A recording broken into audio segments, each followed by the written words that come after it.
I've got the 6.7 Cummins here today. I went out the other morning or afternoon, took a look under the truck and noticed that there was some coolant on the ground. So I started investigating and I saw that there was some coolant dripping off the AC compressor, and I thought, oh wow, could be a water pump already. Water pump's only got 15,000 miles, what a disappointment. And then I noticed more coolant. It was on the oil pan, it was even on the transmission. And I'm like, that wasn't there a couple days ago. And the truck had sat still for a couple of days. So when the sun set and it got dark out, I went out with the flashlight, started shining the flashlight around. And I noticed that the coolant was not coming from the front of the block. It was coming from somewhere high on the passenger side. And that's when I had suspect number one, which was the culprit. EGR bypass, cooler bypass hose. I've always worried about this hose. Clamp here had become loose. You can even see dried coolant on the intake here. Clamp came loose, started leaking. So this is a 3rd gen. It's pretty simple. You tighten down your clamps, and you're on your merry way, pretty much. 4th gens, not so simple. And a lot of the 4th gens have issues. So you've got a fitting that goes into this riser, and it's got an O-ring on it. And let me show you. I even have the kit for it over here. So this is from ATS. So you've got one end with an O-ring. This goes into the riser.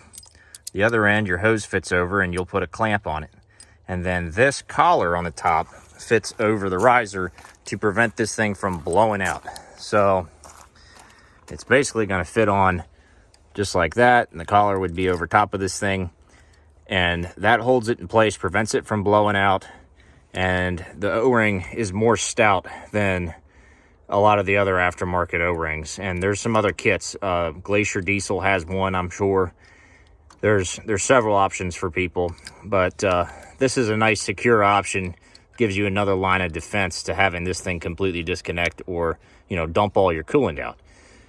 So alternatively, they make a plug for right here, and then you'd have to do something to plug this. Some people weld it shut, but that's a permanent change. If you ever wanted to revert to your old setup or had to, you might not want to do that. That's why I wouldn't do that.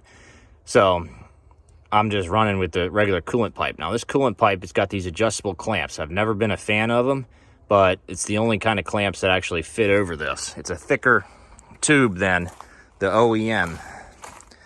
So the OEM, you've got little coolant elbow with spring clamps. I'm a much bigger fan of these spring clamps. They won't just get loose on you. But they would not fit over that bypass hose over there. I tried. So also a bracket. I couldn't really find a logical way to use this on this truck. Possibly could use it on the 4th gens.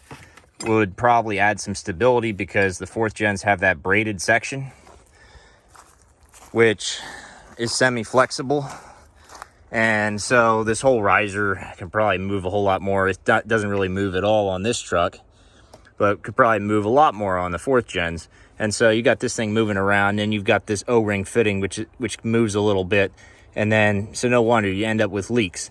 So a bracket could probably help you out there too. But I read a lot online about people with 4th gen trucks that have a leak coming from here.